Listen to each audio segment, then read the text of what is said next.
Hi all. നമ്മൾ ഇന്ന് ഈ വീഡിയോയിൽ നമ്മൾ ഡിസ്കസ് ചെയ്യാൻ പോകുന്നത് ഇന്റർനാഷണൽ ടാക്സേഷനെ കുറിച്ചാണ്. International taxation. ഓക്കെ, സോ നമുക്ക് ചെറിയ ചെറിയ പോയിന്റ് ആയിട്ട് നമുക്ക് നോക്കാം. ഈ അക്കൗണ്ട്സും അല്ലെങ്കിൽ ബാക്കിയുള്ള സബ്ജക്റ്റ് പഠിക്കുന്നത് പോലെ തന്നെ ടാക്സും ആ ഒരു മൈൻഡിൽ നമ്മളാണ് ആ ഒരു അസസി, അല്ലെങ്കിൽ നമ്മളാണ് ആ ഒരു റെസിഡൻറ്റ്, അല്ലെങ്കിൽ നമ്മളാണ് ടാക്സ് പേ ചെയ്യേണ്ട ആൾ എന്ന് വിചാരിച്ചുകൊണ്ട് ക്ലാസ്സിലിരിക്കുക. അപ്പോൾ കുറച്ചും കൂടെ പെട്ടെന്ന് എനിക്ക് കാര്യങ്ങൾ പറഞ്ഞു തരാൻ പറ്റും. ഓക്കെ, ഞാനിപ്പോൾ പറയാൻ പോകുന്ന ഒരു സിറ്റുവേഷൻ എന്നാണെന്നറിയാമോ? നിങ്ങൾക്ക് ജോലിയുണ്ട്. ഓക്കെ, നിങ്ങൾക്ക് ജോലി വിദേശത്താണ്, ഇന്ത്യക്ക് പുറത്താണ് നിങ്ങൾക്ക് ജോലി. സോ അവിടുന്ന് നിങ്ങൾക്ക് ജോലിയുണ്ട്, ജോലിയോ ബിസിനസ്സോ സംതിങ് എന്ത് വേണേലും ആയിക്കോട്ടെ, നിങ്ങൾക്ക് അവിടുന്ന് ഇൻകം ഉണ്ടായിക്കൊണ്ടിരിക്കുന്നുണ്ട്. ആ ഇൻകത്തിന് നിങ്ങൾ അവിടെ ടാക്സ് അടയ്ക്കുന്നുണ്ട്. ഇഷ്ടം US ആണെങ്കിൽ US. ഓക്കെ, സോ നിങ്ങളൊരു US സിറ്റിസൺ ആണ്, US സിറ്റിസൺ അല്ല, US ജോലിയുള്ള ഒരാളാണ്. നിങ്ങൾ അവിടെ വർക്ക് ചെയ്യുന്നുണ്ട്. അവിടെ വർക്ക് ചെയ്യുന്നതിന് അവിടുന്ന് നിങ്ങൾക്ക് സാലറി കിട്ടുന്നുണ്ട്. ആ സാലറിക്ക് നിങ്ങൾ അവിടെ ടാക്സ് അടയ്ക്കുന്നുണ്ട്. മനസ്സിലായി? ദ നെക്സ്റ്റ് വൺ, നിങ്ങൾ വേറൊരു സിറ്റുവേഷൻ ആലോചിച്ച് നോക്കി. നിങ്ങൾ ഇവിടെ റെസിഡൻ്റ് ആണെങ്കിലോ, അതായത് നിങ്ങൾക്ക് എല്ലാ ദിവസവും US പോകേണ്ട ആവശ്യമില്ല, അവിടെ ബിസിനസ് മാത്രമാണ്. നിങ്ങൾ എല്ലാ ദിവസവും US പോകേണ്ട ആവശ്യമേ ഇല്ല. സോ 182 ഡേയ്സിൽ കൂടുതൽ ഇന്ത്യയിൽ ഉണ്ടെങ്കിൽ നിങ്ങൾ ഇന്ത്യയിലെ റെസിഡൻ്റ് ആണ്, നിങ്ങൾ എന്ത് കൊടുക്കേണ്ടി വരും? ഇവിടെ ടാക്സ് അടയ്ക്കേണ്ടി വരും, അല്ലേ? സോ അവിടെ ഒരു ബിസിനസ്സാണ്, നിങ്ങൾ ഇന്ത്യയിൽ റെസിഡൻറ്റും ആണെന്ന് വിചാരിക്കുക. ഇങ്ങനെ വരുന്ന സാഹചര്യത്തിൽ ഉണ്ടാകുന്ന പ്രശ്നം എന്തായിരിക്കും? ദാറ്റ് മീൻസ് ഒരു ഇൻകത്തിന് US റേറ്റ് അനുസരിച്ച് US ടാക്സ് അടയ്ക്കണം. നേരെ തിരിച്ച് നിങ്ങൾ ഇവിടെ ഇന്ത്യയിൽ റെസിഡൻ്റ് ആയതുകൊണ്ട് അതേ ഇൻകത്തിന് നിങ്ങൾ ഇവിടെയും എന്ത് അടയ്ക്കേണ്ടി വരും? ടാക്സ് അടയ്ക്കേണ്ടി വരും, അല്ലേ? ദാറ്റ് മീൻസ് ഒരു ഇൻകത്തിന് തന്നെ നിങ്ങൾ രണ്ട് സ്ഥലങ്ങളിൽ ടാക്സ് അടയ്ക്കേണ്ടി വരും. It's called double taxation. ആ സിറ്റുവേഷൻ മനസ്സിലായോ? സോ ഇങ്ങനെ വരുന്ന സാഹചര്യങ്ങളിൽ എന്ത് ചെയ്യും? ഞാൻ പറഞ്ഞ സിറ്റുവേഷൻ മനസ്സിലായല്ലോ. അതായത് ഒരു ഇൻകത്തിന് അവിടെ സോഴ്സ് ബേസ് അനുസരിച്ചിട്ടും ഇവിടെ വരുമ്പോൾ ഇന്ത്യയിലോട്ട് വരുമ്പോൾ റെസിഡന്റ് ബേസിനനുസരിച്ചും നമുക്ക് എന്ത് കൊടുക്കേണ്ടി വരും? ടാക്സ് കൊടുക്കേണ്ടി വരും. ഇങ്ങനെ വരുന്ന സാഹചര്യത്തിൽ നമ്മൾ എന്ത് ചെയ്യും? ഓക്കെ, സോ ഇങ്ങനെ ഒരു സാഹചര്യം ഒഴിവാക്കാൻ വേണ്ടിയാണ് നമ്മുടെ ഇൻകം ടാക്സ് ഡിപ്പാർട്ട്മെന്റ് സെൻട്രൽ ഗവൺമെന്റുമായിട്ട് ചേർന്ന്, അല്ലെങ്കിൽ സെൻട്രൽ ഗവൺമെന്റിനകത്ത് ഒരു DTAA double taxation avoidance agreement എന്ന് പറയുന്ന ഒരു എഗ്രിമെന്റ് കൊണ്ടുവന്നിരിക്കുന്നു. Double taxation avoidance agreement. So ഈ എഗ്രിമെന്റിന്റെ പ്രത്യേകത എന്താണെന്നറിയാമോ? ഇപ്പൊ നമ്മൾ പറഞ്ഞ ഇന്ത്യയും US ആണെന്ന് വിചാരിക്കുക. സോ ഇന്ത്യയും US തമ്മിൽ ഒരു double taxation avoidance agreement sign ചെയ്യുകയാണ്. അപ്പോൾ സൈൻ ചെയ്യുന്നത് ഇങ്ങനെയാണ്: അവിടെ ടാക്സബിൾ ആണെങ്കിൽ ആ അസസിക്ക്, ആ ഇൻകത്തിന് എവിടെ ടാക്സ് കൊടുക്കേണ്ട ആവശ്യമില്ല, ഇവിടെ ഇന്ത്യയിൽ ടാക്സ് കൊടുക്കേണ്ട ആവശ്യമില്ല. അങ്ങനെ എല്ലാ രാജ്യങ്ങളുമായിട്ടും എന്ത് വേണമെന്നുമില്ല, ഈ പറയുന്ന ഡബിൾ ടാക്സേഷൻ അവോയ്ഡൻസ് എഗ്രിമെന്റ് വേണമെന്നുമില്ല. സോ അങ്ങനെ അല്ലാത്ത രാജ്യങ്ങളിലാണെങ്കിൽ നമ്മൾ എന്ത് ചെയ്യും? അതായത് നിങ്ങൾക്ക് ബിസിനസ് ഉള്ളത് ഡബിൾ ടാക്സേഷൻ അവോയ്ഡൻസ് എഗ്രിമെന്റ് പ്രകാരമുള്ള രാജ്യങ്ങളാണെങ്കിൽ ഈ പറയുന്ന ഇന്ത്യയും ആ രാജ്യവും തമ്മിൽ എഗ്രിമെന്റ് ഉണ്ടാവും. ആ എഗ്രിമെന്റ് അനുസരിച്ച് അവിടെ ടാക്സ് കൊടുക്കുകയാണെങ്കിൽ നിങ്ങൾക്ക് ഇവിടെ ടാക്സ് കൊടുക്കേണ്ട, നിങ്ങൾക്ക് രക്ഷപ്പെടാം. ഇനി അങ്ങനെ അല്ലാത്ത രാജ്യങ്ങളുണ്ട്. That means double taxation avoidance agreement നമ്മുടെ ഇന്ത്യൻ ഗവൺമെന്റും അവർ തമ്മിൽ സൈൻ ചെയ്യാത്ത രാജ്യങ്ങളുണ്ട്. സോ അവിടുന്ന് നിങ്ങൾക്ക് ഇൻകം ഉണ്ടാവുകയാണെങ്കിൽ നമുക്ക് എന്ത് ചെയ്യും? മനസ്സിലായി? സോ ഇത്രയും കാര്യങ്ങളാണ് നമുക്ക് പഠിക്കാനുള്ളത്. ടാക്സ് തുടങ്ങുന്നത് തന്നെ വളരെ ഇൻട്രസ്റ്റിംഗ് ആയിട്ടുള്ള ചെറിയൊരു കാര്യത്തിൽ നിന്നാണ്. ക്ലാസ് ശ്രദ്ധിച്ചിരുന്നാൽ നിങ്ങൾക്ക് പെട്ടെന്ന് അത് മനസ്സിലാവുകയും ചെയ്യും. നോക്കാം. Double taxation avoidance agreement. If a taxpayer is a resident in one country but has source of income situated in another country, his income can be subject to taxation based on two rules. The first one, source, and the second one, resident. അല്ലേ? അതായത് സോഴ്സിന് അടിസ്ഥാനപ്പെടുത്തിയും tax കൊടുക്കണം. ഈ പറഞ്ഞ example അനുസരിച്ചിട്ടാണെങ്കിൽ US സോഴ്സിന് അടിസ്ഥാനപ്പെടുത്തിയും tax കൊടുക്കണം, ഇന്ത്യയിൽ റെസിഡന്റിന് അടിസ്ഥാനപ്പെടുത്തിയും tax കൊടുക്കണം. Double taxation mean taxation of the same income of a person in more than one country, both under Indian Income Tax Act 1961 and the Income Tax Law of other country. മനസ്സിലായി? ഒരു ഇൻകത്തിന് തന്നെ രണ്ട് സ്ഥലങ്ങളിൽ tax കൊടുക്കുന്നതിനാണ് നമ്മൾ എന്തെന്ന് പറയുന്നത്? Double taxation എന്ന് പറയുന്നത്. And foreign income of a person generally becomes liable to tax in two countries. That means the foreign country in which their income is earned. That means our source. And second one will be taxed income earned at the rate existing in that country. The income will also be subject to tax in the country in which the individual is resident. പറഞ്ഞ കാര്യങ്ങളെല്ലാം same ആണ്. എന്താണ് double taxation എന്ന് മാത്രമാണ് പറയണേ. എന്താ? ഒരേ ഇൻകത്തിന് ഒന്നിൽ കൂടുതൽ രാജ്യങ്ങളിൽ ടാക്സ് കൊടുക്കേണ്ടി വരുന്ന സിറ്റുവേഷനെയാണ് നമ്മൾ എന്തെന്ന് പറഞ്ഞേ? ഡബിൾ ടാക്സേഷൻ എന്ന് പറഞ്ഞേ. ഓക്കെ, അവിടെ നോക്കേണ്ട കാര്യം, ആ രാജ്യത്ത് സോഴ്സിന് അടിസ്ഥാനപ്പെടുത്തി ടാക്സ് കൊടുക്കേണ്ടി വരും. ഇങ്ങോട്ട് വരുന്ന നേരത്ത് അവിടെ എന്തും കൊടുക്കേണ്ടി വരും? റെസിഡന്റ് ബേസിനകത്തും ടാക്സ് കൊടുക്കേണ്ടി വരും. മനസ്സിലായോ? നോക്കി, double taxation avoidance agreement are agreements entered into by the government of India with the government of other countries to avoid double taxation of the same income. ഈ പറയുന്ന ഡബിൾ ടാക്സേഷന്റെ ഒരു ഡിസഡ്വാൻറ്റേജസ് ഒഴിവാക്കാൻ വേണ്ടിയിട്ട് Indian ഗവൺമെന്റും ആ അതർ കൺട്രി വേറെ ഏത് രാജ്യമാണോ അവർ തമ്മിൽ ഉണ്ടാക്കുന്ന ഒരു എഗ്രിമെന്റിനാണ് നമ്മൾ DTAA എന്ന് പറയുന്നത്. where such agreement does not exist, the income will be taxed in the both countries, but relief under section 91 can be claimed on the double taxed income. So അങ്ങനെ നമ്മൾ പറഞ്ഞതുപോലെ രണ്ട് കൺട്രീസ് തമ്മിൽ എന്തില്ലെങ്കിൽ ഡബിൾ ടാക്സേഷൻ അവോയ്ഡൻസ് എഗ്രിമെന്റ് ഇല്ലെങ്കിൽ നമുക്ക് എന്ത് ചെയ്യാം, Indian rules പ്രകാരം സെക്ഷൻ 91 പ്രകാരം നമുക്ക് എന്ത് ചെയ്യാം റിലീഫ് ക്ലെയിം ചെയ്യാം. അവിടെ ഓൾറെഡി ടാക്സ് അടച്ചതാണ്, അതുകൊണ്ട് ഇവിടെ റിലീഫ് ക്ലെയിം ചെയ്യാം. സോ നിങ്ങൾ ഓർത്തിരിക്കേണ്ട 3 സെക്ഷൻസ്. ഫസ്റ്റ് വൺ, അങ്ങനെ ഒരു എഗ്രിമെന്റ് ഉണ്ടെങ്കിൽ സെക്ഷൻ 90 സെക്ഷൻ 90A പ്രകാരം നമുക്ക് റിലീഫ് കിട്ടും, ക്ലെയിം കിട്ടും. മനസ്സിലായോ? Section 90. So section 90 section 90A പ്രകാരം നമുക്ക് റിലീഫ് ക്ലെയിം ചെയ്യാൻ പറ്റും. ഇനി അങ്ങനെ ഒരു എഗ്രിമെന്റ് ഇല്ല എന്ന് വിചാരിക്കുക. അങ്ങനെ ഒരു എഗ്രിമെന്റ് ഇല്ലെങ്കിൽ അവിടെ അപ്ലിക്കബിൾ ആവുന്നത് സെക്ഷൻ 91 ആണ്. 91 പ്രകാരം നമുക്ക് എന്ത് ക്ലെയിം ചെയ്യാൻ പറ്റും? റിലീഫ് ക്ലെയിം ചെയ്യാൻ പറ്റും. മനസ്സിലായോ? നോക്കാം. The purpose of DTAA. The central government can enter into an agreement with any foreign country or specified territory. Okay, നോക്കി, ഫോറിൻ കൺട്രി ആണെങ്കിൽ അവിടെ നമ്മൾ യൂസ് ചെയ്യുന്നത് സെക്ഷൻ 90യും സ്പെസിഫൈഡ് ടെറിട്ടറി ആണെങ്കിൽ സെക്ഷൻ 90A ആണ്. മനസ്സിലായി? അത് രണ്ടും എന്താണെന്ന് നമുക്ക് പറയാം, ഈ വീഡിയോയിൽ തന്നെ പറയാം. Granting A relief in respect of, അതായത് എന്തിനാണ് DTAയുടെ പർപ്പസ് ആണ് ചോദിക്കണേ. അത് ഫസ്റ്റ് വൺ നമ്മൾ പറഞ്ഞതാ, ഗ്രാൻഡിങ് ഓഫ് റിലീഫ് ഓഫ്. എന്താ, രണ്ട് കാര്യങ്ങൾ വരും, ഒന്ന് ഇൻകവും വരും, പിന്നെ ഒന്ന് ടാക്സും വരും, അല്ലേ? അതായത് ഈ പറയുന്ന ഡബിൾ ടാക്സേഷൻ അല്ലെങ്കിൽ ഡബിൾ ടാക്സേഷനിൽ നിന്നൊരു റിലീഫ് കിട്ടാൻ വേണ്ടിയിട്ടാണ് DTAA എന്ന് പറയുന്ന സാധനം നമ്മൾ ചെയ്യണേ. And the second one, avoidance of double taxation of income under the act under the corresponding law in force in the foreign country or the specified territory. And the third one, exchange of information. അതായത് ഇങ്ങനെ ഒരു agreement വെച്ചിട്ട് ഇപ്പോൾ ഒരു അസസിയുടെ ആണെങ്കിൽ ആ അസസിക്ക് ഫോറിനിൽ എത്ര income ഉണ്ട്, അതിന്റെ സോഴ്സ് എന്താണ്, അങ്ങനെ എന്തെങ്കിലും ഇൻഫർമേഷൻസ് അറിയണമെങ്കിൽ ഈ എഗ്രിമെന്റിന്റെ ബലത്തിൽ നമുക്ക് എന്ത് ചെയ്യാം, ആ പറയുന്ന ഫോറിൻ കൺട്രിയിൽ നിന്ന് ഈ പറയുന്ന അസസിയുടെ ഇൻഫർമേഷൻസ് ഫുള്ളായിട്ട് നമുക്ക് കളക്ട് ചെയ്യാം. മനസ്സിലായി? ദാറ്റ് മീൻസ് അവിടെ രണ്ട് കൺട്രീസ് നമ്മൾ എഗ്രിമെന്റ് എഴുതുന്നത് തന്നെ ഈ പറയുന്ന ടാക്സിന്റെ പർപ്പസിന് വേണ്ടിയിട്ടാണ്. സോ നിങ്ങൾ അവിടെ കള്ളപ്പണമാണെന്ന് വിചാരിക്കുക, അല്ലെങ്കിൽ നിങ്ങൾ അവിടെ ഇല്ലീഗൽ ബിസിനസ് ആണ് ചെയ്യണമെന്ന് വിചാരിക്കുക. സോ അതിന്റെ ഒരു എഫക്റ്റ് നിങ്ങൾക്ക് ഇന്ത്യയിൽ വരികയാണെങ്കിൽ നിങ്ങൾക്ക്, അല്ലെങ്കിൽ നമ്മുടെ ഗവൺമെന്റ് DTAA പ്രകാരം അമേരിക്കയുമായിട്ട് അങ്ങനെ ഒരു കണക്ഷൻ ഉണ്ടെങ്കിൽ നിങ്ങളുടെ ഇൻഫർമേഷൻസ് മൊത്തം അവിടെ നിന്ന് കളക്ട് ചെയ്യാൻ പറ്റും. And recovery of income tax under this act or under any corresponding law in force in the foreign country or specified territory. Tax payable ആണെങ്കിൽ അല്ലെങ്കിൽ ടാക്സ് അടയ്ക്കാൻ ലേബിൾ ആണെങ്കിൽ അതിന്റെ റിക്കവറി. മനസ്സിലായോ? സോ ഇത്രയുമാണ് നമ്മുടെ DTAയുടെ പർപ്പസ്. മനസ്സിലായല്ലോ? So DTAA double taxation avoidance agreement പറയുന്നതിന് മുമ്പ് ഡബിൾ ടാക്സേഷൻ എന്താണെന്നാണ് പറഞ്ഞത്. അത് മനസ്സിലായാൽ അങ്ങനെ ഒരു എഗ്രിമെന്റിനെ കുറിച്ച് പറഞ്ഞു, അല്ലേ? പിന്നെ നമ്മൾ പറഞ്ഞ എന്താ, 3 സെക്ഷൻസ് ഓർത്തിരിക്കണം, സെക്ഷൻ 90 സെക്ഷൻ 90A സെക്ഷൻ 91. അവിടെ പറഞ്ഞ കാര്യം എന്താ, രണ്ട് കൺട്രീസ് തമ്മിൽ എഗ്രിമെന്റ് ഉണ്ടെങ്കിൽ അവിടെ സെക്ഷൻ 90 പ്രകാരമോ 90A പ്രകാരമോ നമുക്ക് റിലീഫ് ക്ലെയിം ചെയ്യാൻ പറ്റും. ഇനി അങ്ങനെ ഒരു എഗ്രിമെന്റ് ഇല്ല എന്ന് വിചാരിക്കുക, അതായത് നമ്മളും US നമ്മൾ ഒരു എഗ്രിമെന്റ് ഇല്ല എന്ന് വിചാരിക്കുക, അവിടെ അടച്ച ഇൻകത്തിന് അല്ലെങ്കിൽ അവിടെ ടാക്സ് അടച്ചതിന് ഇവിടെ നമുക്കൊരു റിലീഫ് കിട്ടും അണ്ടർ സെക്ഷൻ 91. അതെന്തൊക്കെയാണെന്നാണ് പറയുന്നത്. മനസ്സിലായി? സോ നോക്കിയേ, first one, bilateral relief DTAA exists. That means എന്തുണ്ടെങ്കിൽ എഗ്രിമെന്റ് ഉണ്ടെങ്കിൽ ഈ പറയുന്ന ബൈലാറ്ററൽ റിലീഫാണ് നമുക്ക് ക്ലെയിം ചെയ്യാൻ പറ്റണേ, സെക്ഷൻ 90യും സെക്ഷൻ 90A. നോക്കി, DTAA with foreign country or specified territory. അവിടെ ഫോറിൻ കൺട്രി എന്താണെന്ന് നിങ്ങൾക്ക് അറിയാലോ. സോ അവിടെ മിസ് ചെയ്യുന്ന വേർഡ് എന്താണ്, സ്പെസിഫൈഡ് ടെറിട്ടറി. നമുക്ക് നോക്കാം.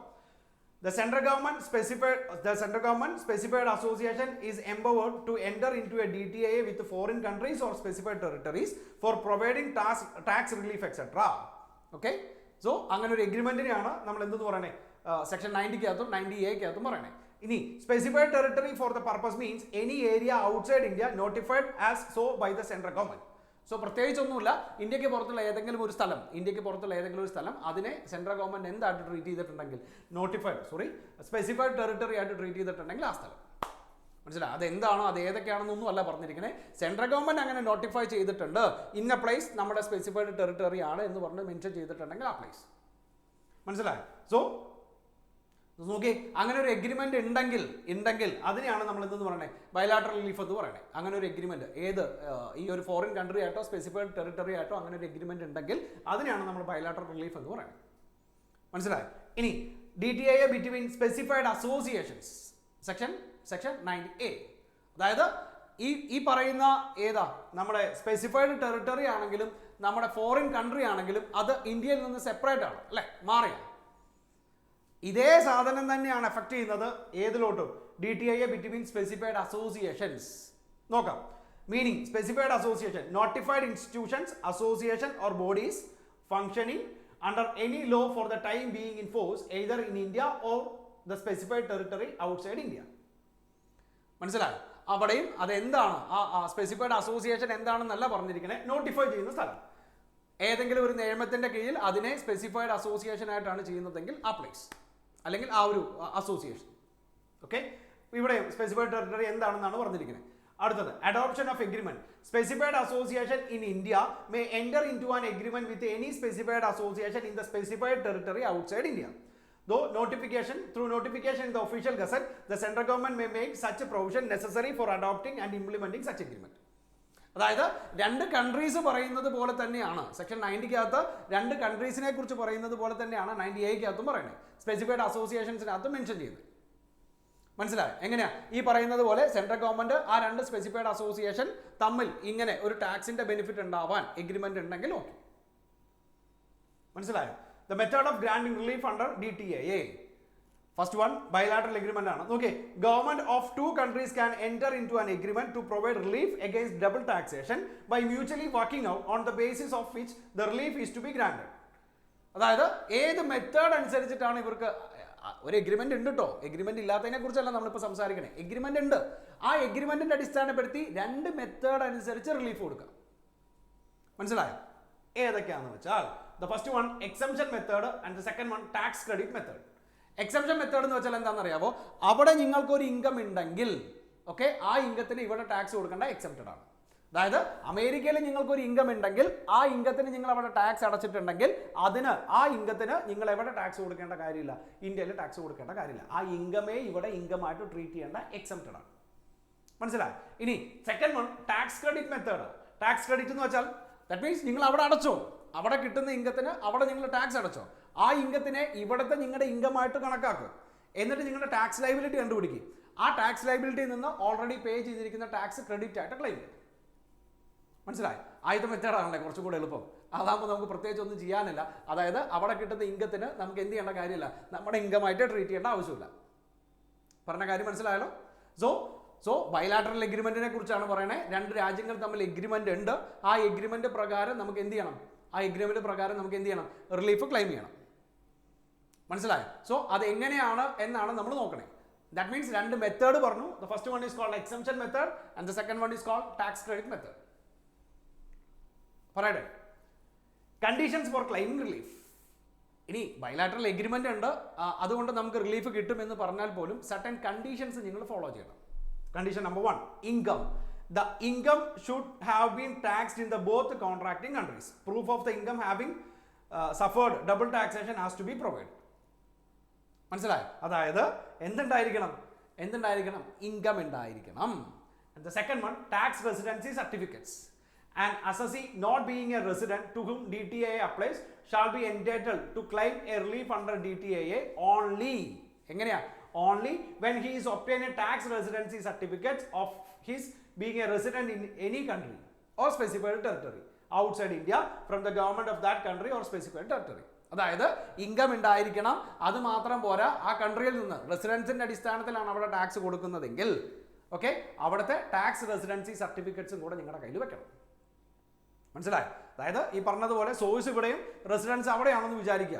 അങ്ങനെ വരുന്ന സാഹചര്യങ്ങളിൽ അല്ലെങ്കിൽ ഏത് കൺട്രിയിലാണോ നിങ്ങൾ റെസിഡന്റ് അല്ലെങ്കിൽ ടാക്സിന്റെ ബെനിഫിറ്റ് നിങ്ങൾ ക്ലെയിം ചെയ്യാൻ പോകുന്നത്, അവിടുന്ന് നിങ്ങൾ എന്ത് എടുത്തു വെക്കണം, ടാക്സ് റെസിഡൻസി സർട്ടിഫിക്കറ്റ്സ് എന്ന് പറയുന്ന സാധനം കളക്ട് ചെയ്ത് വെക്കണം. സോ കണ്ടീഷൻ നമ്പർ 1, നിങ്ങൾക്ക് ഇൻകം ഉണ്ടായിരിക്കണം. ആൻഡ് നമ്പർ 2, നിങ്ങളുടെ കയ്യിൽ എന്ത് സർട്ടിഫിക്കറ്റ് ഉണ്ടായിരിക്കണം, നിങ്ങൾ ടാക്സ് റെസിഡന്റ് ആണ് എന്ന് പറയുന്ന സർട്ടിഫിക്കറ്റ് ഉണ്ടായിരിക്കണം. And third one, other particulars. ഒന്ന്, the association should provide the following information in form number 10F. Note വെച്ചേക്ക്. അതായത് ഈ ഡബിൾ ടാക്സേഷൻ അവോയ്ഡൻസ് എഗ്രിമെന്റ് പ്രകാരം ഇത് ക്ലെയിം ചെയ്യണമെങ്കിൽ ഈ സാധനം. ഒന്ന്, സ്റ്റാറ്റസ്, നിങ്ങളുടെ ഇൻഡിവിജ്വൽ ആണോ, കമ്പനി ആണോ, ഫേം ആണോ, ഏതാണ് നിങ്ങളുടെ അസസിയുടെ ടൈപ്പ് ഏതാണോ അത് പറയണം. നാഷണാലിറ്റി മെൻഷൻ ചെയ്യണം. Assessee's tax identification number in the country or specified specified territory of residence. മനസ്സിലായോ? And the fourth one, period for with the residential status. എത്ര നാളത്തേക്കാണ് അത്രയും. Address of the assessee in the country or the specified territory outside India. So ഇത്രയും കാര്യങ്ങൾ നമ്മൾ എന്ത് ചെയ്യണം, ആ പറയുന്ന ഫോമിനകത്ത് മെൻഷൻ ചെയ്യണം. ഏതൊക്കെയായിരുന്നു? ആദ്യത്തെ കേസ് പറഞ്ഞത് ഇൻകം ഉണ്ടായിരിക്കണം, രണ്ടാമത്തെ കേസ് പറഞ്ഞ ടാക്സ് റെസിഡൻസ് സർട്ടിഫിക്കറ്റ്സ് ഉണ്ടായിരിക്കണം, ആൻഡ് മൂന്നാമത്തെ പറയുന്നത് ഫോം 10F നിങ്ങൾ ഫയൽ ചെയ്ത് കൊടുക്കണം. ആ ഫയൽ ചെയ്യുന്നതിനനുസരിച്ച് ഈ പറയുന്ന പോലെ നിങ്ങളുടെ സ്റ്റാറ്റസ് എന്താണെന്ന് അറിയണം, നാഷണാലിറ്റി അറിയണം, ടാക്സ് റെസിഡൻസ് അല്ലെങ്കിൽ ഐഡന്റിഫിക്കേഷൻ നമ്പർ എത്രയാണെന്ന് അറിയണം, കൂടാതെ എത്ര നാളാണ് നിങ്ങളുടെ റെസിഡൻസ് സ്റ്റാറ്റസ് എന്ന് അറിയണം, ആൻഡ് അഡ്രസ്സ് എത്രയാണ് എന്നുള്ള കാര്യങ്ങൾ അറിയണം. ഇനി പറയുന്ന നോക്കി, if the tax residency certificate itself contains above details, above information need to be provided by the assessee. അതായത് ടാക്സ് റെസിഡൻസി സർട്ടിഫിക്കറ്റിനകത്ത് ഈ പറയുന്ന 10Fനകത്തുള്ള കാര്യങ്ങളെല്ലാം മെൻഷൻ ചെയ്തിട്ടുണ്ടെങ്കിൽ എഗെയിൻ അത് നമുക്ക് എന്ത് ചെയ്യേണ്ട കാര്യമില്ല, ഇൻഫർമേഷൻ പ്രൊവൈഡ് ചെയ്യേണ്ട ആവശ്യമില്ല. മനസ്സിലായല്ലോ? സോ പറഞ്ഞ കാര്യങ്ങൾ എന്തൊക്കെയാണെന്ന് ആലോചിച്ച് നോക്കുക. ഡബിൾ ടാക്സേഷൻ എന്താണ്, എന്തിൻ്റെയൊക്കെ സാഹചര്യത്തിലാണ് നമുക്ക് ഡബിൾ ടാക്സേഷൻ വരണേ, ഓക്കെ. അവിടെ പഠിച്ച കാര്യം ഇപ്പം നമ്മൾ യൂണിലാറ്ററൽ അല്ലെങ്കിൽ ഈ പറയുന്ന എഗ്രിമെന്റ് ഇല്ലാത്ത സാഹചര്യങ്ങളെ കുറിച്ചല്ല പറയണേ, എഗ്രിമെന്റ് ഉള്ള സാഹചര്യത്തിനെ കുറിച്ചാണ് പറഞ്ഞേ. ആ എഗ്രിമെന്റ് ഉണ്ടെങ്കിൽ 2 ടൈപ്പിലാണ് നമുക്ക് എന്ത് ചെയ്യാൻ പറ്റണേ, ക്ലെയിം ചെയ്യാൻ പറ്റണേ. ഒന്നിനെ എക്സംഷൻ മെത്തേഡ് എന്നും രണ്ടിനെ ടാക്സ് ക്രെഡിറ്റ് മെത്തേഡ് എന്നും പറയും. മനസ്സിലായി? ഇനി ആ മെത്തേഡ് പ്രകാരം DTA ക്ലെയിം ചെയ്യണമെങ്കിൽ എന്തൊക്കെ കണ്ടീഷൻസ് നിങ്ങൾ സാറ്റിസ്ഫൈ ചെയ്യണം, അത്രയും കാര്യങ്ങളാണ് പറഞ്ഞത്. ഇനി എങ്ങനെയാണ് നമുക്ക് ഈ പറയുന്ന ബൈലാറ്ററൽ റിലീഫ് എന്ന് പറയുന്ന സാധനം ക്ലെയിം ചെയ്യാൻ പറ്റണേ നോക്കി. Step number 1, compute the total income liable to tax in India in accordance with the provision of income tax. അതായത് ഇൻകം ടാക്സ് പ്രകാരം നമ്മുടെ ടോട്ടൽ ഇൻകം എത്രയാണെന്ന് കാൽക്കുലേറ്റ് ചെയ്യുക.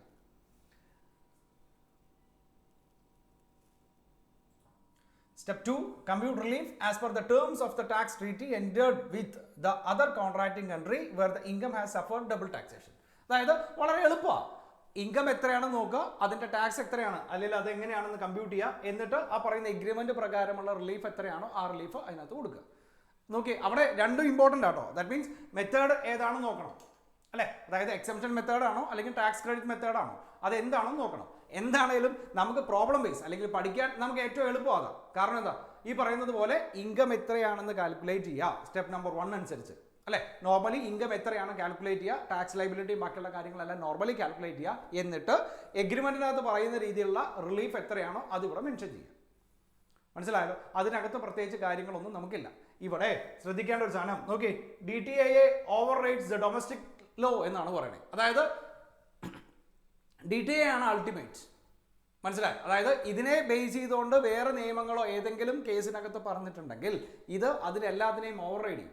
ദാറ്റ് മീൻസ് DTA എല്ലാവർക്കും അപ്ലിക്കബിൾ ആണ്, എല്ലാ കേസിനകത്തും അപ്ലിക്കബിൾ ആണ് എന്നർത്ഥം. സിറ്റുവേഷൻ മനസ്സിലായി? ഇപ്പം അതായത് ഓരോ ഇൻകത്തിനും എങ്ങനെയാണ് ചെയ്യേണ്ടത് എന്ന് പറഞ്ഞിട്ട് വേറെ ഏതെങ്കിലും ആക്ടോ റൂളോ കാര്യങ്ങളോ എല്ലാം ഉണ്ടെങ്കിൽ അതിനെ ഓവർ റൈഡ് ചെയ്തിട്ട് ഏത് നിൽക്കുള്ളൂ, DTA double taxation avoidance agreement പ്രകാരം പഠിച്ച ഈ പറയുന്ന 90A നിൽക്കുള്ളൂ. സോ നമ്മൾ പഠിച്ച കാര്യങ്ങൾ എന്തൊക്കെയായിരുന്നു, എന്താണ് ഡബിൾ ടാക്സേഷൻ, അല്ലേ? ആ ഡബിൾ ടാക്സേഷൻ ഒഴിവാക്കാൻ വേണ്ടിയിട്ട് ഡബിൾ ടാക്സേഷൻ അവോയ്ഡൻസ് എഗ്രിമെന്റ് കൊണ്ടുവന്നു. അതിന്റെ പർപ്പസ് എന്തൊക്കെയാണെന്ന് നോക്കി, അതിന്റെ അഡ്വാൻറ്റേജസ് എന്തൊക്കെയാണെന്ന് നോക്കി. 2 രീതിയിലാണ് നമുക്ക് എന്ത് കിട്ടണേ, റിലീഫ് കിട്ടണേ. എങ്ങനെയാ? ആദ്യം 90A പ്രകാരം, സെക്ഷൻ 90A പ്രകാരം ആ ഒരു കൺട്രി ആയിട്ടോ സ്പെസിഫൈഡ് ടെറിട്ടറി ആയിട്ടോ, അല്ലേ, അല്ലെങ്കിൽ സ്പെസിഫൈഡ് അസോസിയേഷൻ ആയിട്ടോ ഒരു എഗ്രിമെന്റ് ഉണ്ടെങ്കിൽ അത് പ്രകാരം നമുക്ക് റിലീഫ് ക്ലെയിം ചെയ്യാം. അങ്ങനെ റിലീഫ് ക്ലെയിം ചെയ്യാൻ 2 മെത്തേഡാണ്. ഒന്ന് എക്സംഷൻ മെത്തേഡും പിന്നെ ഒന്ന് ടാക്സ് ക്രെഡിറ്റ് മെത്തേഡും, അല്ലേ? അതിൻ്റെ സ്റ്റെപ്സ് ആണ് നമ്മളിവിടെ മെൻഷൻ ചെയ്തത്. സ്റ്റെപ്പ് നമ്പർ 1 അനുസരിച്ച് നമ്മൾ അതിൻ്റെ ലൈബിലിറ്റി കണ്ടുപിടിക്കുന്നു. 2 പ്രകാരം അതിൻ്റെ റിലീഫ് എത്രയാണോ അത്രയാണെന്ന് നോക്കുന്നു. ഇനി പഠിക്കുന്നതാണ് ഇമ്പോർട്ടൻ്റ് ആയിട്ട് കാര്യം. അതായത് എന്തില്ല, നമ്മളും അല്ലെങ്കിൽ ഇന്ത്യയും അങ്ങനെ ഒരു കൺട്രിയും തമ്മിൽ ഡബിൾ ടാക്സേഷൻ അവോയ്ഡൻസ് എഗ്രിമെന്റ് എന്ന് പറയുന്ന സാധനമില്ല. അങ്ങനെ വരുന്ന സാഹചര്യത്തിൽ സെക്ഷൻ 91 പ്രകാരം പ്രോബ്ലം ചോദിക്കുന്നത് ഈ ഏരിയ എന്നാണ്. ഓക്കെ, എല്ലാ ഫൈനൽ ഇയറിലെ എല്ലാ ടാക്സിൻ്റെ എക്സാമിനും 1-2 ക്വസ്റ്റ്യൻസ് ഇതിനകത്തൊന്ന് ഉറപ്പാണ്. ഓക്കെ, സോ ആ ഒരു ഇമ്പോർട്ടൻസ് കൊടുത്ത് പഠിക്കുക. സോ സെക്ഷൻ 91 പ്രകാരം നമുക്ക് യൂണിലാറ്ററൽ റിലീഫ് എന്ന് പറയുന്ന സാധനം ക്ലെയിം ചെയ്യാൻ പറ്റും. മനസ്സിലായോ? എന്തുണ്ടാവരുത്, 2 കൺട്രീസും നമ്മൾ ഒരു എഗ്രിമെന്റ് ഉണ്ടാവരുത്. അങ്ങനെയാണെങ്കിൽ നമുക്കിപ്പോൾ ഒരു US എന്നൊരു ഇൻകം കിട്ടി, അതിന് നമ്മളവിടെ ടാക്സ് അടച്ചു എന്ന് വിചാരിക്കുക. ആ ഇൻകം ഇന്ത്യയിലും ടാക്സബിൾ ആണ്, ഇന്ത്യയിലും അതിന് ലൈബിലിറ്റി ഉണ്ട്, ടാക്സ് ലൈബിലിറ്റി ഉണ്ട്, ടാക്സ് അടക്കണം എന്ന് പറയുന്ന സിറ്റുവേഷൻസ് കയറി വരുന്ന നേരത്ത് നമുക്ക് എന്ത് ചെയ്യാം, സെക്ഷൻ 91 പ്രകാരം യൂണിലാറ്ററൽ റിലീഫ് എന്ന് പറയുന്ന സാധനം ക്ലെയിം ചെയ്യാം. എന്താണെന്ന് നോക്കാം. Conditions: the assessee must have been resident in India in the relevant previous year. Assessee ഇന്ത്യയിൽ, അതായത് യൂണിലാറ്ററൽ റിലീഫ് 91 കിട്ടണമെന്നുള്ള കണ്ടീഷൻസ് ആണ് പറയുന്നത്. And number 2, the income must have been accrued or arising outside India during the previous year. ഇന്ത്യയിൽ resident ആയിരിക്കണം, അങ്ങേർക്ക് ഇന്ത്യക്ക് പുറത്ത് വന്ന് എന്ത് കിട്ടിയിരിക്കും വേണം, ഇൻകം കിട്ടിയിരിക്കും വേണം. The income is not deemed to accrue or arise in India during the previous year. അത് എവിടെ കിട്ടുന്നതായിട്ട്, deemed to be accrued or arise in India. മനസ്സിലായോ? The income is not deemed. ഇന്ത്യയിൽ കിട്ടിയതായിട്ട് കണക്കാക്കരുത്. And the assessee must have been paid the tax either by the deduction or otherwise in respect of such income as per the law of the foreign country. ആ ഇംഗത്തിന് foreign കൺട്രിയിലെ law പ്രകാരം എന്ത് കൊടുത്തിരിക്കും വേണം? Tax അടച്ചിരിക്കും വേണം.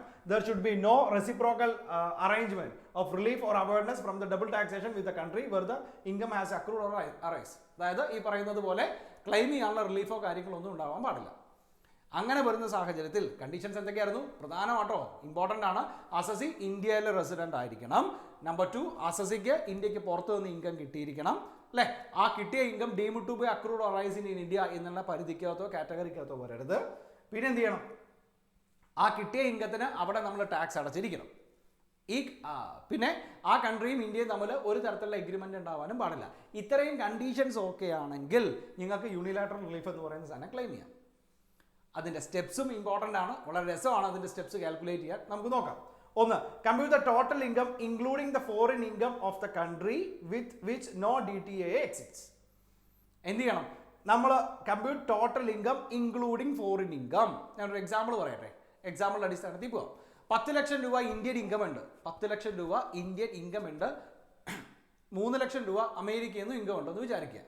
So first one നമ്മളോട് പറയുന്നത് amount മനസ്സിൽ കിടക്കട്ടെ. 10 ലക്ഷം രൂപ ഇന്ത്യൻ ഇൻകവും 3 ലക്ഷം രൂപ അമേരിക്കയിൽ നിന്ന് നമുക്ക് ഇൻകം കിട്ടിയിട്ടെന്ന് വിചാരിക്കുക. സോ നോക്കി, compute the total income including the foreign income of the country in which no DTA exists. That means 10ഉം 3ഉം 13 ലക്ഷം രൂപയുടെ എന്ത് കണ്ടുപിടിക്കുക? ടോട്ടൽ ഇൻകം എത്രയാണെന്ന് നോക്കുക. സോ ഇവിടെ സ്റ്റെപ്പ് നമ്പർ 1 അനുസരിച്ച് 13 ലക്ഷം രൂപയാണ്.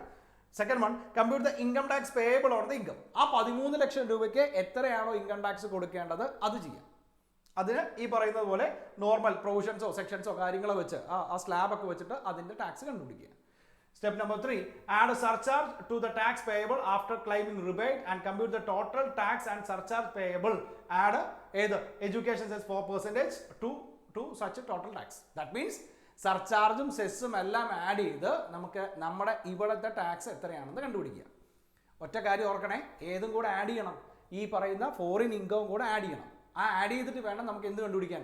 ഈ പറയുന്ന ടോട്ടൽ ഇൻകം കണ്ടുപിടിക്കാൻ. ആ ടോട്ടൽ ഇൻകത്തിൻ്റെ ടാക്സ് ലയബിലിറ്റി കണ്ടുപിടിക്കണം. ആ ടാക്സ് ലയബിലിറ്റിയോട് സർചാർജോ സെസ്സോ എന്താണെന്ന് വെച്ചാൽ എല്ലാം ആഡ് ചെയ്യണം. And step number 4, calculate average rate of Indian income tax. എന്നിട്ട് നമ്മൾ എന്ത് ചെയ്യണം? ഈ കണ്ടുപിടിച്ചിരിക്കുന്ന ടാക്സ് ലയബിലിറ്റിയുടെ ആവറേജ് റേറ്റ് കണ്ടുപിടിക്കണം. അതെങ്ങനെയാണെന്ന് അറിയാമോ? Step 3 divided by step 1 divided by ആണ്. അതായത് tax liability divide by total income into 100 ചെയ്യുമ്പോൾ നമ്മുടെ എന്ത് കിട്ടും? ഈ പറയുന്ന ഇൻകം ടാക്സിൻ്റെ അല്ലെങ്കിൽ അതിൻ്റെ ആവറേജ് റേറ്റ് എത്രയാണെന്ന് കിട്ടും. So step number 1 income add ചെയ്യുക, അതിനനുസരിച്ച് ടാക്സ് കണ്ടുപിടിക്കുക, സർചാർജോ സെസ്സോ എന്താണെന്ന് വെച്ചാൽ എല്ലാം ആഡ് ചെയ്യുക. And step number 4 average rate of tax കണ്ടുപിടിക്കുക, tax payable divide by total income. അടുത്തത് step number 5, compute the average rate of foreign tax on the foreign income. അതായത് ആ ഫോറിൻ കൺട്രിയിൽ ആ ഫോറിൻ ഇൻകത്തിൻ്റെ മുകളിൽ ഉണ്ടായിരിക്കുന്ന ടാക്സ് റേറ്റ് എത്രയാണെന്ന് നോക്കുക. ആവറേജ് ടാക്സ് റേറ്റ് നോക്കുക.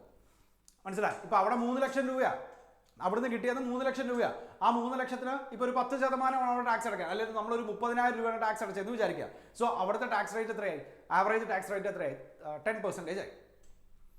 സിറ്റുവേഷൻ മനസ്സിലായോ? അവിടെ 3 ലക്ഷം രൂപ ഇൻകം ഉണ്ടായിരുന്നു. ആ 3 ലക്ഷത്തിന് അവിടെ 30,000 രൂപ ടാക്സ് അടയ്ക്കാൻ പറഞ്ഞായിരുന്നു. സോ അവിടെ 10% ടാക്സ് റേറ്റ് ആയി. സോ നമ്മുടെ ടാക്സ് റേറ്റ് കാൽക്കുലേറ്റ് ചെയ്തു. അടുത്ത സ്റ്റെപ്പിനകത്ത് ആ ഫോറിൻ കൺട്രിയിൽ ആ ഫോറിൻ ഇൻകത്തിൻ്റെ മുകളിൽ വരുന്ന ടാക്സ് എത്രയാണോ അത് കാൽക്കുലേറ്റ് ചെയ്തു. And step number 6, compare step 4 and step 5 and select the lower average rate of tax. Indian income tax റേറ്റും ആവറേജ് കണ്ടുപിടിച്ചില്ലായിരുന്നു. അതും ഫോറിൻ ടാക്സ് റേറ്റും കൂടെ നമുക്ക് എന്ത് ചെയ്യാം? കമ്പയർ ചെയ്യാം. അതിനകത്ത് ഏറ്റവും കുറവ് ഏതാണോ അതെടുക്കാം. And the last relief lower rate of tax as per step. ഈ പറയുന്ന പോലെ ലോവർ റേറ്റ് ഏതാണെന്ന് നോക്കാം. Into foreign income taxable in India. ആ 3 ലക്ഷം ആ foreign income into low rate. Situation മനസ്സിലായോ? ആ foreign income into low rate. Okay. ഇനി നെറ്റ് ടാക്സ് പേയബിൾ എന്ന് പറയുന്നത് ഈ ടോട്ടൽ ഇൻകത്തിൽ നിന്ന് ഏത് മൈനസ് ചെയ്യുന്നതാണ്? ഈ പറയുന്ന ആ എമൗണ്ട് മൈനസ് ചെയ്യുന്നത്.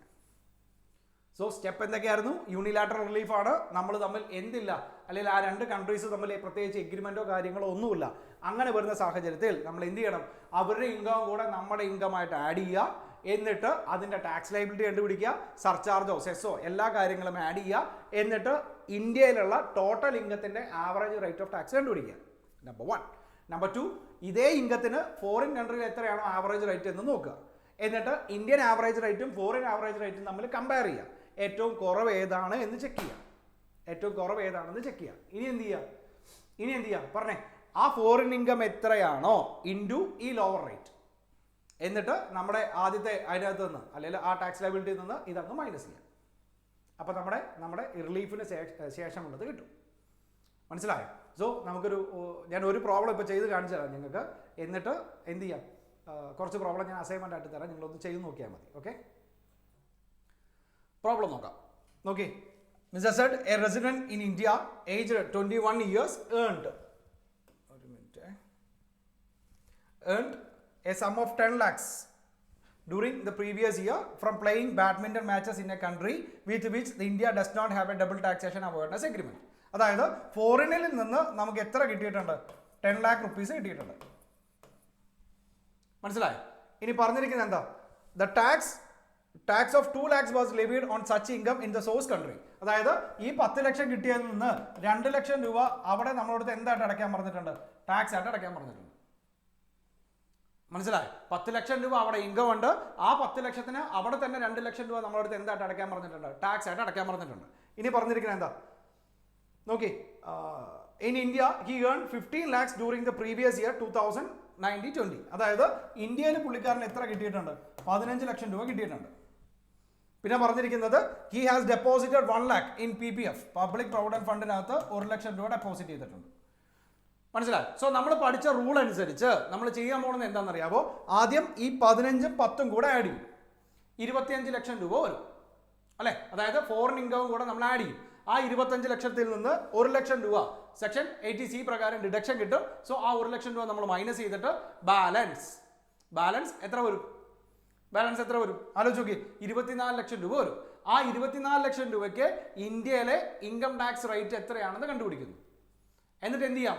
ആ എമൗണ്ട് ഡിവൈഡഡ് ബൈ ഈ 24 lakhs ചെയ്യുമ്പോൾ നമുക്ക് ആവറേജ് റേറ്റ് ഓഫ് ടാക്സ് കിട്ടും ഇന്ത്യയിലെ. വിദേശത്തെ എത്രയാണെന്ന് നമുക്കറിയാം. എത്ര ശതമാനമായിരിക്കും? 20% അല്ലേ? കാരണം എന്താ, 10 lakh കിട്ടി, 2 lakh rupees ടാക്സ് അടച്ചു. സോ 20%. ഇനി ചെയ്യേണ്ട കാര്യം എന്താണെന്ന് വെച്ചാൽ ഇന്ത്യയിൽ കിട്ടിയിരിക്കുന്ന ടാക്സ് റേറ്റും ഈ 20%ഉം കൂടെ കമ്പയർ ചെയ്യണം, ഏറ്റവും കുറവ് ഏതാണെന്ന് നോക്കാം.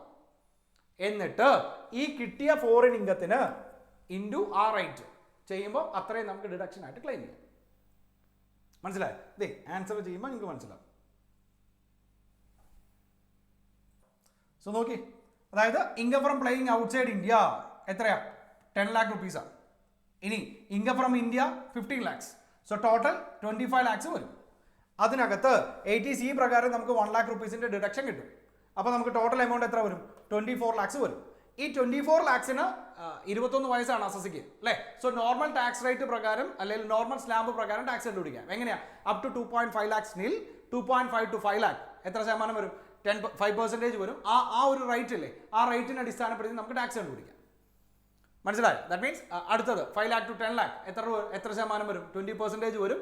എബോവ് 10 lakh 30% വരും. അപ്പം ആദ്യത്തെ 5 ലക്ഷത്തിന് 5% എന്ന് പറയുമ്പോൾ 12,500 രൂപ വരും. അത് കഴിഞ്ഞിട്ട് അടുത്ത 5 ലക്ഷത്തിന് 20% എന്ന് പറയുമ്പോൾ 1 ലക്ഷം രൂപ വരും. അപ്പം 1,12,500. ബാലൻസ് ഇവിടെ നോക്കി, 24 ലക്ഷത്തിൽ നിന്ന് 14 ലക്ഷം പോവുക, 10 ലക്ഷം രൂപ പോകും. അപ്പോൾ 14 ലക്ഷം രൂപ വരും. ആ 14 ലക്ഷം ഇൻറ്റു 30% 4,20,000 വരും. Plus 1 lakh plus 12,500. മനസ്സിലായി? നമുക്ക് എത്ര വരും? 5,32,500 rupees വരും. സിറ്റുവേഷൻ മനസ്സിലായി? അതായത് നോർമൽ സ്ലാബ് അനുസരിച്ച് നമ്മൾ ടാക്സ് കണ്ടുപിടിക്കുന്നു, എന്നിട്ട് ആഡ് 4% നമ്മൾ സെസ്സും കൂടെ അങ്ങ് ആഡ് ചെയ്യുന്നു. സോ ഇവിടെ നമുക്ക് ടോട്ടൽ നമ്മുടെ ടാക്സ് ലയബിലിറ്റി എത്രയാണെന്ന് മനസ്സിലായി, 5,53,800 രൂപ. ഇനി നമ്മൾ എന്ത് ചെയ്യണം? നമ്മുടെ ആവറേജ് റേറ്റ് ഓഫ് ടാക്സ് കണ്ടുപിടിക്കണം. ഇത്രയാണ് നമ്മൾ അടയ്ക്കേണ്ടത്. 5,53,800 രൂപയാണ് നമ്മൾ അടയ്ക്കേണ്ടത്. നമ്മുടെ ആവറേജ് റേറ്റ് ഓഫ് ടാക്സ് കണ്ടുപിടിക്കണം. എത്രയാ? 5,53,800 divided by total income 24 lakhs ചെയ്യുമ്പോൾ നമുക്ക് 23.02% കിട്ടും. ഫോറിനിലെ ടാക്സ് റേറ്റ് എത്രയായിരുന്നു? 20% ആയിരുന്നു അല്ലേ? ഫോറിനിലെ tax rate 20%. So whichever is less. ഏത് വരും? ഈ 20% വരും. ഇനി ഫോറിനിലെ ഇൻകം എത്രയാണ്? ഫോറിനിലെ ഇൻകം എത്രയായിരുന്നു? 10 ലക്ഷം രൂപയായിരുന്നു ഫോറിനിലെ ഇൻകം ആണല്ലോ. അതിന്റെ 20%, 2 lakh rupees നമുക്ക് എന്തായിട്ട് ക്ലെയിം ചെയ്യാം? റിലീഫ് ആയിട്ട് ക്ലെയിം ചെയ്യാം. സോ ബാലൻസ്, അതായത് 5,53,800 rupees ആണ് നമ്മുടെ ടാക്സ് ലയബിലിറ്റി വരുന്നത്. അതിൽ നിന്ന് നമുക്ക് എന്ത് മൈനസ് ചെയ്യാം? 2 ലക്ഷം രൂപ മൈനസ് ചെയ്യാം. ബാലൻസ് ടാക്സ് ലയബിലിറ്റി എത്രയേ വരുന്നുള്ളൂ? 3,53,800 rupees ആണ് വരുന്നത്. ആ പ്രോസസ്സ് മനസ്സിലായല്ലോ? ഈ പ്രോബ്ലം ഒന്ന് ചെയ്ത് നോക്കുക. ഞാനൊരു 3-4 പ്രോബ്ലം നിങ്ങൾക്ക് അസൈൻമെന്റ് ആയിട്ട് തരാം, ഒന്ന് ചെയ്താൽ മതി. Okay, by.